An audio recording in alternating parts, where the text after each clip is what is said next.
नमस्कार, मी राजेंद्र कुमार शिंदे. विजन3 न्यूज चॅनलमध्ये आपलं स्वागत. पाहूया ठळक घडामोडी. राष्ट्रवादी काँग्रेस पक्षाचे अध्यक्ष अजितदादा पवार यांनी आज पत्रकार परिषदेमध्ये आपले घोषणापत्र जाहीर केले. संपूर्ण महाराष्ट्र राज्यातून त्यांचे उमेदवार इंटरनेटच्या माध्यमातून ऑनलाईन होते. याचवेळी चिपळूण संगमेश्वर मतदारसंघाचे उमेदवार शेखर निकम यांनी हे पत्रकार परिषदेत आपला कार्य अहवाल आणि घोषणापत्र जाहीर केले. महाराष्ट्रामधून राष्ट्रवादी काँग्रेस पार्टीच्या वतीने जे जवळजवळ 59 उमेदवार उभे आहेत त्यांच्यासाठीचा प्रचाराचा जाहीरनामा म्हणजे राष्ट्रवादी काँग्रेस पक्षाची भूमिका या ठिकाणी आज आपल्या समोर त्याचं इनॉग्रेशन म्हणजे उद्घाटन करणार आहोत.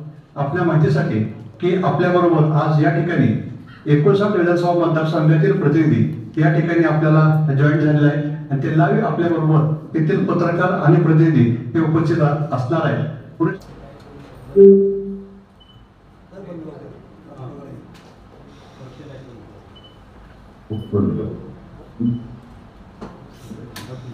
धन्यवाद.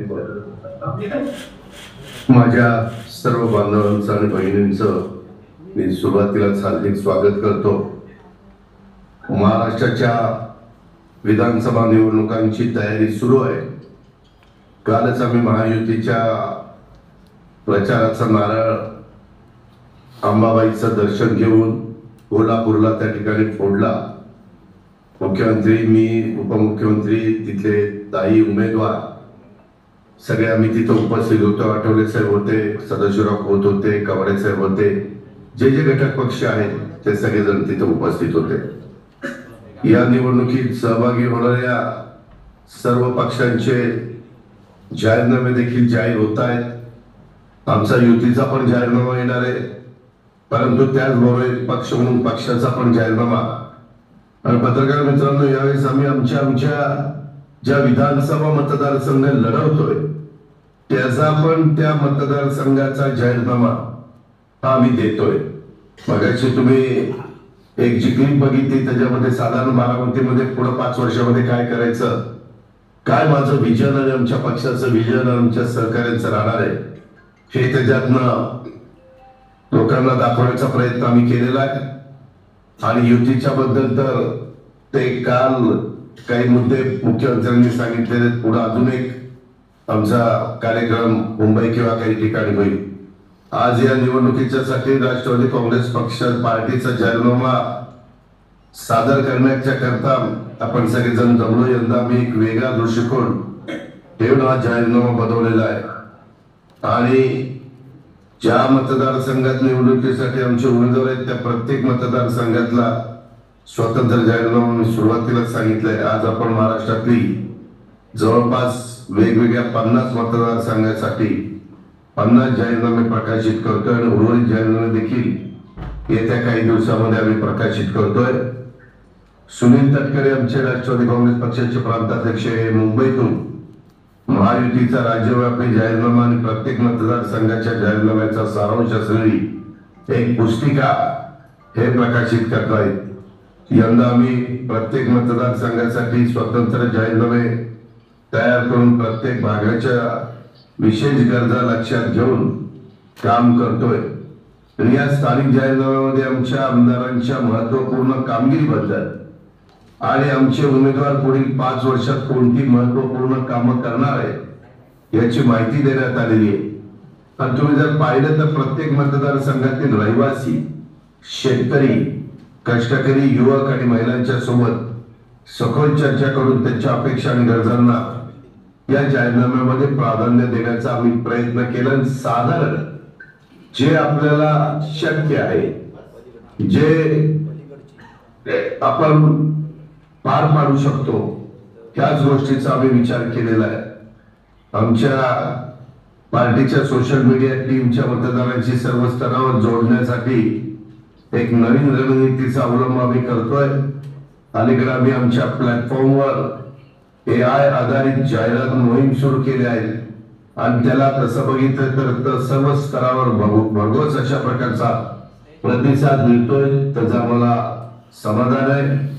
त्याचप्रमाणे वेगवेगळ्या 50 विधानसभा मतदारसंघात देखील हे जाहीरनामे, व्हिडिओ आणि गाणी ही तयार केलेली आहेत. या मतदारसंघात आम्ही सेवा देतोय, उमेदवार उभे केलेले, त्या सर्वांच्यासाठी एक वचन आहे, आपल्या समर्थनासह आम्ही हे स्वप्न सत्यात उतरू आणि महाराष्ट्राच्या प्रगतीसाठी आणि समृद्धीसाठी राष्ट्रवादी काँग्रेस पक्ष हा काम करत राहील आणि महायुतीचा घटक म्हणून देखील त्यामध्ये तो महत्वाची जबाबदारी पार पाडेल, हेच मला आजच्या पत्रकार परिषदेच्या निमित्तानं सांगायचंय.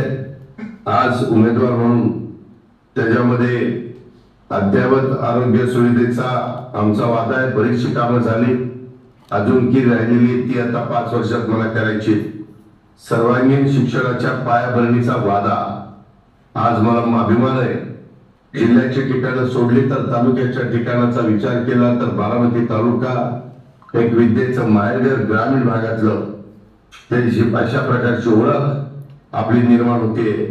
दर्जेदार रस्ते आणि पायाभूत सुविधांचा वादा, तुम्हाला माहिती आहे की मला क्वालिटीला मी महत्व देतो आणि रस्ते उत्तम असले पाहिजेत, त्याचा दर्जा चांगला असला पाहिजे, ही आमचं त्याच्यामध्ये विजन राहणार आहे.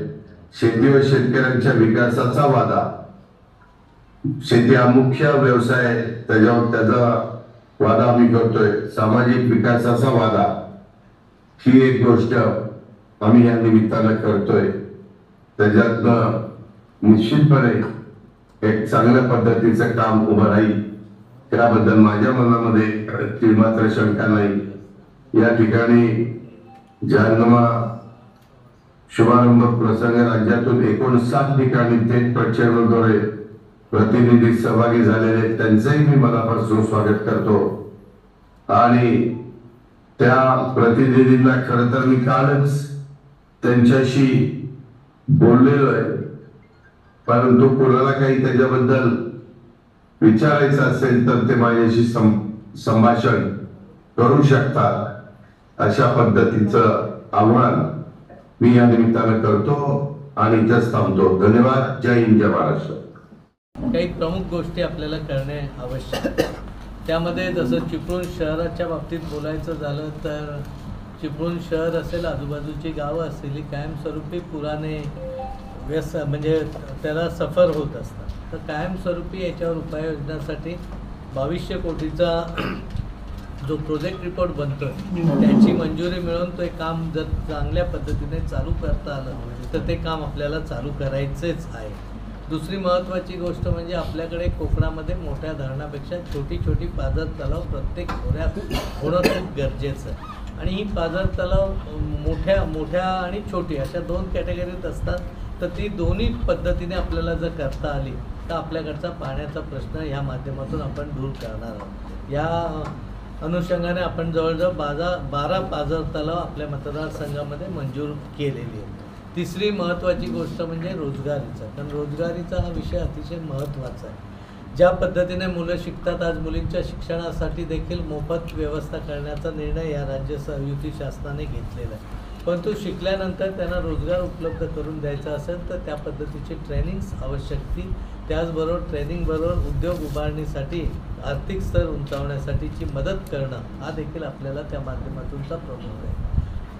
चौथी रोजगारासाठी उपलब्ध होणारी कोकणाचा विचार केला आणि विशेषतः चिपळूण संगमेश्वरचा विचार केला तर आपल्याला पर्यटनाची संधी खूप मोठ्या पद्धतीने, हे पर्यटन 2 टप्प्यात आहे. एक कृषी पर्यटन आपण चांगल्या पद्धतीने आपल्या भागामध्ये डेव्हलप करू शकतो आणि दुसरं यात्रा किंवा तीर्थक्षेत्र पर्यटनाच्या माध्यमातून डेव्हलपमेंट करू शकतो.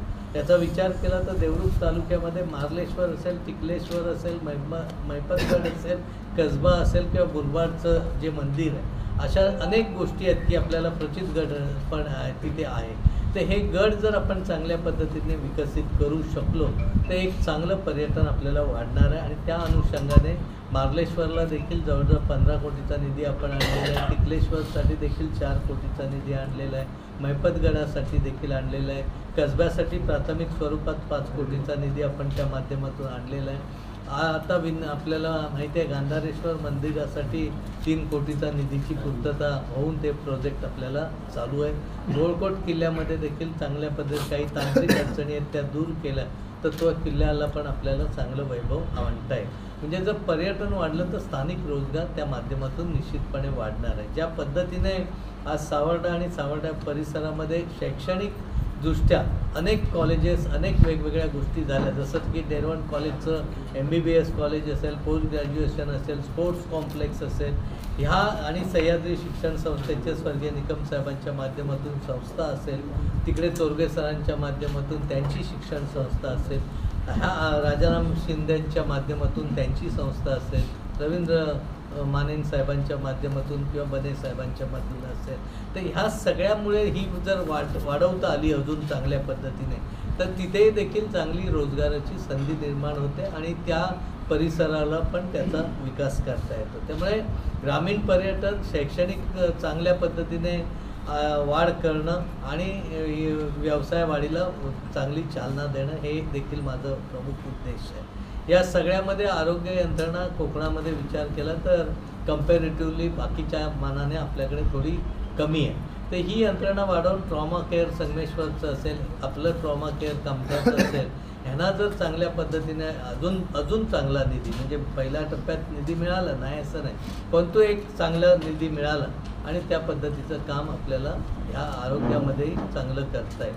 आज आपल्याला माहिती आहे चिपळूण शहरामध्ये आपण म्हणजे तळ्यांचं शहर म्हणून एकेकाळी ओळखत होतं. आज ती तळी बरीचशी कमी झाली, पण जी आहेत ती तळी, जसं नारायण तलाव आहे, त्याचबरोबर आपलं विरेश्वर तलाव आहे, ही तलाव रामतीर्थ आहे, रामतीर्थाला पण चांगल्या पद्धतीचा निधी आपण तिथून आणतो.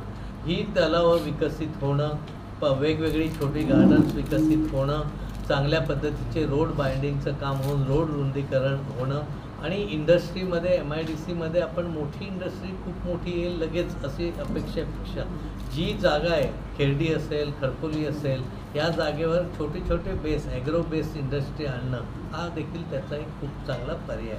जसं की आपल्याकडे अलोऱ्याला शासकीय जमीन पडून आहे, त्या जमिनीमध्ये काही प्रोजेक्ट वेगळे आणता येतील. जसं NDRFसाठी आपण प्रयत्न केले, परंतु ते प्रयत्न थोडेसे अपुरे पडले जरी असले तरी एखादा स्टेट लेवल किंवा नॅशनल लेवलचा स्पोर्ट्स कॉम्प्लेक्स जर आपण त्या जागेमध्ये विकसित करू शकलो तर आपल्याला तिथं एक चांगलं पर्याय त्या जागेचा वापरात देखील येईल. कारण आता ती जागा पडून असल्यामुळे खूप त्याचा हे होतो. मी देखील पुढच्या वर्षापासून इंडोर अकॅडमी, स्पोर्ट्स अकॅडमी खरवत्या इथं चालू करणार आहे. अशोक शिंदे असतील किंवा धनराज पिल्ले यांची मदत घेऊन आपण त्या गोष्टी करतो आहे. कारण आज आपल्या कबड्डी खेळणाऱ्या मुलांना जर प्रशिक्षणाला जायचं असेल तर बारामती म्हणा किंवा मुंबई म्हणा किंवा ठाणा म्हणा, इथं जाणं, तिथं राहणं, तिथला खर्च, या सगळ्या गोष्टी अवघड होतात. त्यामुळे खो खो असेल, व्हॉलीबॉल असेल, कबड्डी असेल, आज आपण तिथं क्रिकेटचं चंद्रकांत पंडित यांच्या माध्यमातून, सहकार्यातून समीर दिघे जो आपला मित्र आहे त्याच्याही एक चांगल्या आणि बाकी काही आपली टीम आहे, कोळी वगैरे हे सहकारी. क्रिकेटच्या 3 विकेट आपण तिथं बनवायला घेतल्या आहेत. येत्या 1 महिन्यात अतिशय चांगल्या पद्धतीचा पाऊस कंटिन्यू नसता तर मधल्या 30 सप्टेंबरपर्यंत आपण सचिनशी पण बोलणं झालं होतं, त्यांना आणून ते तिथं स्टार्ट घ्यायचा आपला प्रयत्न आहे. पण 1 महिन्यात 1.5 महिन्यात माझी असे आहे की तिथलं ग्राउंड देखील अद्ययावतपणे क्रिकेटसाठीचं उपलब्ध होईल. तिथं देखील इंडोर स्टेडियम एक चांगलं आपण दर्जेदार पद्धतीने बनवतो की जेणेकरून तालुक्यातली मुलं तिथं प्रशिक्षित होतील, रेसिडेन्शियल राहतील आणि चांगल्या पद्धतीने स्पोर्ट्सला एक चांगलं दर्जा देण्याचं आपण काम करतो. याचबरोबर जे कलाकार आहेत, ग्रामीण कलाकार आहेत, लोककला आहे, त्या लोककलेला देखील सन्मान देऊन त्यांना सपोर्ट करणं आणि या लोककलामध्ये आणि ग्रामीण भागातले जे कलाकार आहेत त्यांनाही चांगल्या पद्धतीने सपोर्ट करून आपल्याला पुढं कसं नेता येईल हा विचार आपल्याला करायचा आहे. जेणेकरून स्पोर्ट्स असेल, कला असेल, क्रीडा असेल, या सगळ्यामध्ये जी मुलं आपली आहेत त्यांना सपोर्ट करण्याची आपल्याला भूमिका करायची. बाकी आरोग्य सेवा आहे, दर्जेदार शिक्षणाच्या बाबतीत आहे, कृषीमध्ये देखील छोट्या छोट्या संस्था करू. जसं आपल्याला माहिती आहे की क्लस्टरमध्ये काही स्कीम्स आता सेंट्रल गव्हर्नमेंटने खूप चांगल्या पद्धतीने आणलेलं आहे, त्याचं देखील इम्प्लिमेंटेशन करणं ही माझी भूमिका आहे. मी ट्रायल बेसवर काकोडकर सरांच्या मार्गदर्शनाखाली माझी मुलगी सई MTech झाली ती ICTला, तिच्या पुढाकाराने एक प्राथमिक स्वरूपात आपल्याकडची जी फळं वेस्टेज जातात त्या फळांना चांगलं व्हॅल्यू ॲडिशन्स करून मग वेगवेगळ्या वायनरीपासून पण त्यामध्ये एक चांगला पर्याय आपल्याला त्या माध्यमातून देता येईल की ज्याच्यामध्ये कोकणात होणारी नाशिवंत फळं, मग जांभूळ असेल, करवंद असेल, करवंद आता फारसं आपल्याकडे नाही पण जांभूळ आपण चांगल्या पद्धतीने लागवड करू शकतो. आपल्याकडे आंब्याचाही उपयोग त्या माध्यमातून होऊ शकतो. त्याचबरोबर फणसाची चांगल्या पद्धतीने चांगलं तिथे काम करू शकतो. तर ह्या सगळ्यामुळे तिथलं ग्रामीण पर्यटन देखील वाढू शकतं. त्यामुळे रस्ते, पूल ह्या ज्या गोष्टी बेसिक आहेत त्या आता इन्फ्रास्ट्रक्चर डेव्हलपमेंटचा एक भाग आहे. आणि हे सगळं करत असताना पर्यटन हाच आपल्याकडे एक कायापालट करणार आहे. आणि पर्यटन करत असताना कृषीवर आधारित पर्यटन असेल तर ती येणारी लोक त्याच घरात नाचण्याची बाहेर असेल, कोलिंब भाकरी असेल किंवा पिठलं भात भाकरी असेल किंवा वेगवेगळ्या स्थानिक जे आपलं महत्त्व आहे त्या ज्या नष्ट होणाऱ्या गोष्टी आहेत त्या तिथं वापरून चांगलं तेच खाद्य कसं वापरतील. कारण हे जे येणारे कृषीचे लोक येणारे पर्यटक आहेत त्यांनी चायनीज खावं ही आपली अपेक्षा नाही. त्यांनी त्या गावातलं जे अन्न आहे तेच त्यांना खायला मिळालं पाहिजे. आणि ह्याच बरोबरीने आपण एक वेलनेस सेंटर देखील चांगल्या पद्धतीने ॲग्रिकल्चर बेस करू शकतो की ज्यामध्ये सगळ्या गोष्टी पण करता येतात. वेलनेस सगळ्या गोष्टी म्हणजे आरोग्याशी निगडीत ज्या ज्या गोष्टी आहेत त्या चांगल्या पद्धतीने करता येतात आणि सोबत पर्यटनाचा आनंद देखील आपल्याकडे घेता येतो. जसं की कृषी पर्यटनामध्ये एखादे पिकनिकला जरी आले ते शॉर्ट ट्रेनिंग कोर्स केले म्हणजे फूड प्रोसेसिंग इंडस्ट्रीमध्ये असेल, लँडस्केपिंग असेल, किचन गार्डनिंग असेल किंवा छोटंसं ऑर्नामेंटल गार्डनिंग असेल, हे छोटे छोटे कोर्स त्यांना शिकवता आले. 3 तासाचे 2 तासाचे बेकरी प्रॉडक्ट्स तयार करण्याचं. अगदी कमर्शियल त्यांनी विकावे तसं नाही पण ते घरच्या घरी आपल्या मुलांना खायला देण्याचं काम करू शकतात. अशा पद्धतीचं काम एक आपल्याला करणं अभिप्रेत आहे. त्या दृष्टीने आपली कारवाई चालू आहे. दुसरी महत्त्वाची गोष्ट म्हणजे MPSC स्पर्धा परीक्षेला ज्या पद्धतीने सपोर्ट देणं गरजेचं होतं ह्याच्यात देण्यासाठी देखील आपण चिपळूणला एक स्वतंत्र बिल्डिंग देखील बांधण्याचं काम पागमध्ये केलेलं आहे. लवकरच तिथं ह्या संबंधीचे क्लासेस देखील आपण चालू करतो. जसं की इथे आपण सावर्ड्यामध्ये नीट असेल, JEE सारखी परीक्षा आहेत. ते आमचे विजय चव्हाण म्हणून आमचा एक प्रोफेसर आहे त्यांच्या माध्यमातून आपण त्या सगळ्यांचे ट्रेनिंगसाठी त्या स्पर्धा परीक्षा निव्वळ 10,000 फीमध्ये जी मुंबईमध्ये गेलात तर 3, 4, 5 लाख रुपये फी आहे. आणि आज आमच्या इथली लोकल मुलं 360, 70, 80 इतक्या मार्कापर्यंत जाऊ शकलेत. अजून जर डेव्हलप झालं सगळी सेंटर इथं आहे, चिपळूणला आहे, खेर्डीला आहे, देवरुखला आहे किंवा अन्य ठिकाणी अजून आपण डेव्हलप करू शकलो तर ग्रामीण भागातली मुलं इथल्या इथं राहून चांगल्या पद्धतीने पुढे शिकू शकतील. त्यांचा दर्जा चांगला होऊ शकेल. इंटरव्ह्यूमध्ये देखील त्यांना जर आपण ट्रेनिंग दिलं तर त्या पद्धतीचं काम आपल्याला निश्चितपणे करता येईल.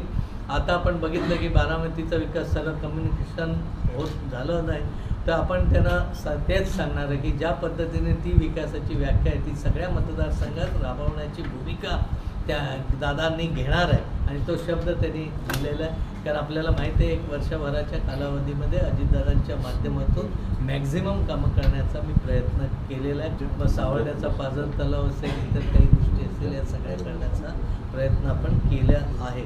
ह्या सगळ्या गोष्टी काही क्षणात होत नाही कारण शेवटी पवन तलाव इतक्या दिवसानंतर आज डेव्हलपमेंट झालं.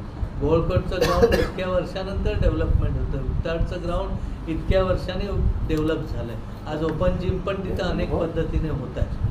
म्हणजे चांगल्या व्यायामशाळा निर्माण करणं, आरोग्याचं चांगलं करणं, मुलांना चांगल्या पद्धतीने पुढं देणं या सगळ्या गोष्टी करणं गरजेचं आहे. आणि मला वाटतं देवरुख तालुका हा ग्रामीण पर्यटन आणि कृषी पर्यटनाला एक खूप मोठी उपलब्धी आणि संधी आहे. कारण तिथे खूप चांगल्या वेगवेगळ्या अजून गोष्टी आहेत. आपल्याकडे देखील चांगल्या पद्धतीने परशुराममध्ये एंट्रन्स करायची जर केला चांगला आणि तिथून जर मतदारसंघातल्या ज्या ज्या पर्यटनाच्या गोष्टी आहेत त्याचा एक चांगला नकाशा दाखवला तर इथं आलेला माणूस किमान 2 दिवस आपल्या इथं राहील आणि इथंच राहून कोकणातली जी म्हणजे गणपतीपुळा असेल, मार्लेश, बाकीची काही ठिकाणं आहेत ती इथं राहून बघून इथल्या इथं ह्या ॲक्टिव्हिटीमध्ये राहील. अशा पद्धतीने काम करण्याची निश्चितपणे माझी मनीषा आहे. बातम्याचा ओघ असाच चालू राहील. पाहत राहा विजेंद्री न्यूज चॅनल. धन्यवाद.